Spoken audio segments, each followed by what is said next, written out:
வணக்கம். மகாகவி பாரதி, உன் சவத்தின் மேல் மொய்த்த ஈக்களை காட்டிலும் உன் சவ உருவத்தில் வந்த மக்கள் குறைவு அப்படின்னு சொல்லுவாங்க. அப்படி மகாகவி பாரதி வாழ்ந்த காலத்துல அவருடைய நூல்களை பிரசுரிக்க ரொம்ப போராடினாருங்க. எல்லார்கிட்டையும் தன்னுடைய நூல் கொண்டு போய் சேரணும், அதனுடைய கருத்துக்கள் சேர்க்கணும்னு சொல்லி நிறைய போராட்டம் செய்தார். ஆனா அவரால் செய்ய முடியல. மகாகவி பாரதி இறந்த பின்னாலே அவருடைய நூல்கள் எப்படி பரவலாக்கப்பட்டது, அதற்கு என்னென்ன பிரச்சனைகள்லாம் நடந்தது, அதுல இருந்து எப்படி அந்த நூல்களை மீட்கப்பட்டு இன்றைக்கு மிகப்பெரிய அளவில் உலகமே பாரதியை கொண்டாடி கொண்டிருக்கிறது அப்படிங்கிறதுக்கான பதிவு தான் இது. 1921 செப்டம்பர் மாதம் பாரதி காலமாயிறாரு.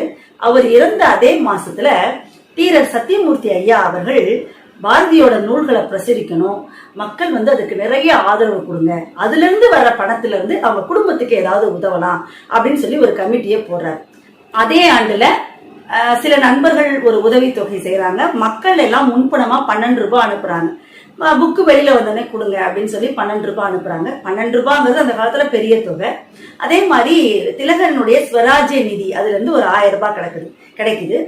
இதை வச்சு பாரதியினுடைய மனைவி செல்லம்மாவும் அப்பாத்துறையும் சேர்ந்து பாரதி ஆசிரமம் அப்படிங்கிற ஒரு ஸ்தாபனத்தை தொடங்கி அதுல பாரதியினுடைய 12 நூல்களை வெளியிடணும்னு முடிவு பண்றாங்க.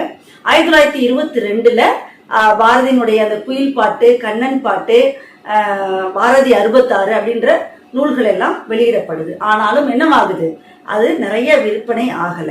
அதுக்கு பின்னாடி அவங்க என்ன பண்றாங்க, தன்னுடைய மகளுடைய திருமணத்துக்காக பாரதியினுடைய நூல்கள் எல்லாம் வச்சு அவங்க ரூபாலாம் வாங்கினதா செய்திகள் சொல்லுது. பின்னாடி 1928 ஆகஸ்ட் மாசம் 7ஆம் தேதி பர்மாவினுடைய கவர்னர் இந்த ட்ரிப்ளிகேணி பாரதி ஆசிரமம் வெளியிட்ட பாரதியினுடைய சுதேச கீதங்கள் 2 பாகங்களும் பர்மாவுக்குள்ள நுழையக்கூடாது, ஏன்னா அது ராஜ துரோகத்தை சொல்லி கொடுக்கிற நூல் அப்படின்னு சொல்லி அதை பறிமுதல் செய்யணும்னு உத்தரவிடுறார். அப்ப பர்மா இந்தியாவுல ஒரு மாகாணம்.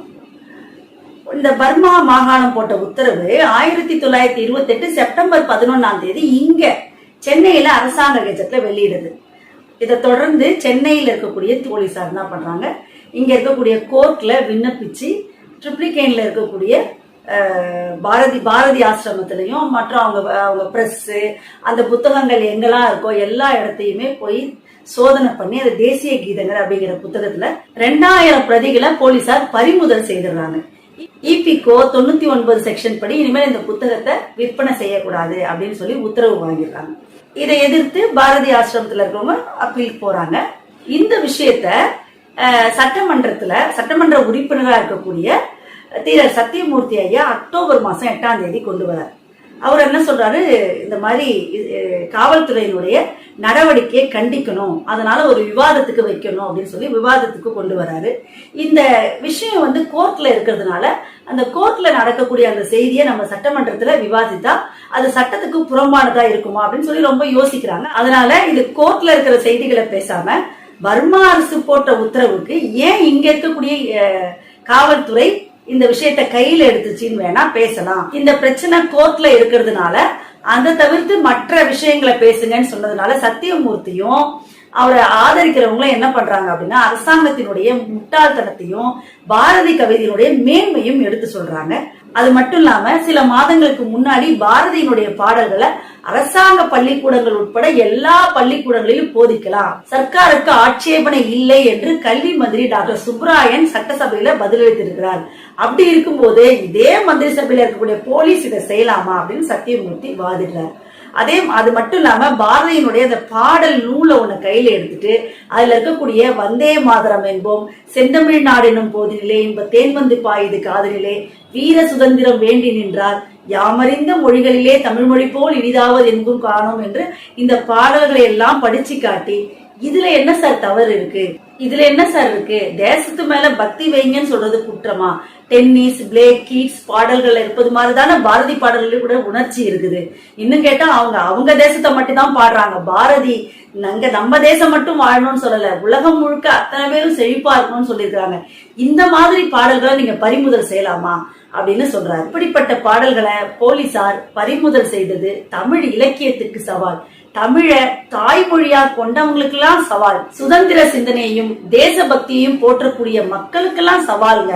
அதனால அரசாங்கம் தன்னுடைய பறிமுதல் கோரிக்கையை உடனே ரத்து செய்யணும் அப்படின்னு சொல்லி சத்தியமூர்த்தி சொல்றாரு. இப்ப சத்தியமூர்த்தியை தொடர்ந்து அங்க இருக்கக்கூடிய நிறைய பேர் இதுக்கு ஆதரவா பேசுறாங்க, சட்டமன்ற உறுப்பினர்கள். அதனால இந்த விஷயத்தை ரத்து பண்ணணுங்கிற தீர்மானம் நிறைவேறியது. எல்கே துளசிராம் அப்படிங்கிறவரு, நீங்க இந்த புத்தகங்கள்லாம் நீங்க பறிமுதல் பண்ணிட்டீங்க சரிங்க, ஆனா இத மனப்பாடம் பண்ணி வச்சிருக்காங்கள மக்கள், அவங்கள என்ன பண்ண முடியும் அப்படின்னு சொல்லிட்டு அந்த பாடல்களை கேட்டு பாருங்க, எவ்வளவு சுவையா, எவ்வளவு அழகா, எவ்வளவு ஆழமான சிந்தனையோடு இருக்குன்னு சொல்லிட்டு செந்தமிழ் நாடுங்கிற பாட்டையும் அந்த விடுதலை விடுதலை விடுதலை இருக்கு இல்லையா, அந்த பாட்டையும் ராகத்தோட பாடி காட்டினார். இப்ப அந்த தீர்மானம் நிறைவேற்றினாங்க இல்லையா, அந்த தீர்மானத்துக்கு ஓட்டு விடுறாங்க. அதுல 79 பேர் என்ன பண்றாங்க, இதுக்கு ஆதரவா சொல்றாங்க. 12 பேர் அதுக்கு எதிர்ப்பு தெரிவிச்சிருக்கிறாங்க. அதுல 8 பேர் வெள்ளையர்கள். கல்வி மந்திரியா இருக்கக்கூடிய சுப்பராயன், சுகாதார மந்திரியா இருக்கக்கூடிய எஸ் முத்தையா, அவர் உள்ளிட்ட 15 பேர் அங்க அமைச்சரவையில் இருந்தவங்க நடுநிலைமை வகிச்சாங்களாம். பாருங்க, ஒரு தீர்மானத்தின் மேல ஓட்டு எண்ணிக்கை நடைபெற்ற போது சர்க்கார் மந்திரிகளே சர்க்கார் நடவடிக்கையை ஆதரிக்காமல் நடுநிலையோடு இருக்கிறதுன்றது பெரிய ஆச்சரியமான விஷயம். அது மகாகவி பாரதியினுடைய எழுத்துக்காக மட்டுமே நடந்தது. இந்த சட்டசபை விவாதத்துக்கு பின்னாடி ஹைகோர்ட்ல அந்த கேஸ் அப்பீல் விசாரணை வருது. பாரதியினுடைய தேசிய பாடல்கள்ல எந்த தேச குற்றமும் இல்லை சொல்லி கோர்ட் உத்தரவிடுது. பறிமுதல் செய்த அந்த பாரதியினுடைய தேசிய கீதங்கள் புத்தகம் முழுவதுமே பாரதி ஆசிரமத்துக்கு அனுப்பி வைக்கிறாங்க. இது 1929 பிப்ரவரி மாசம் நடக்குது. 1928 ஆரம்பிச்ச விஷயம் இப்ப 29 பிப்ரவரியில அது முடிவுக்கு வருது.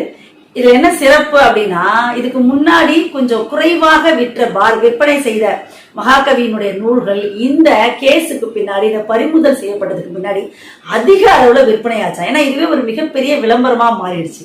அவங்க என்ன பண்ணிருக்காங்க, பாரதி பிரசுரம் ஒரு ரப்பர் ஸ்டாம்ப்ல இந்நூல் சர்க்காரால் பறிமுதல் செய்யப்பட்டு திருப்பி தரப்பட்டது அப்படின்னு சொல்லி அச்சடிச்சே வித்தாங்களாங்க. அச்சமில்லை அச்சமில்லை அச்சம் என்பதில்லையே, உச்சி மீது வானிடிந்து வீழுகின்ற போதிலும் அச்சமில்லை அச்சமில்லை அச்சம் என்பதில்லையே என்று அபார துணிச்சலோடும் தலை சிறந்த அறிவு கூர்மைக்கு எடுத்துக்காட்டாக விளங்கியவன் பாரதி. எத்துணை தடைகள் வந்தாலும் தகர்த்தெறிந்து விட்டு என்று உலகத் தமிழர்களின் சிந்தனையாளர்களின் சிந்தனை தேரில் வலம் வந்து கொண்டிருக்கிறார். மீண்டும் ஒரு அருமையான செய்தியுடன் உங்களை எல்லாம் சந்திக்கிறேன். நல்ல செய்திகளை கற்க பாருங்க. லைக் பண்ணுங்க, ஷேர் பண்ணுங்க, கமெண்ட் பண்ணுங்க, சப்ஸ்கிரைப் பண்ணுங்க. நன்றி, வணக்கம்.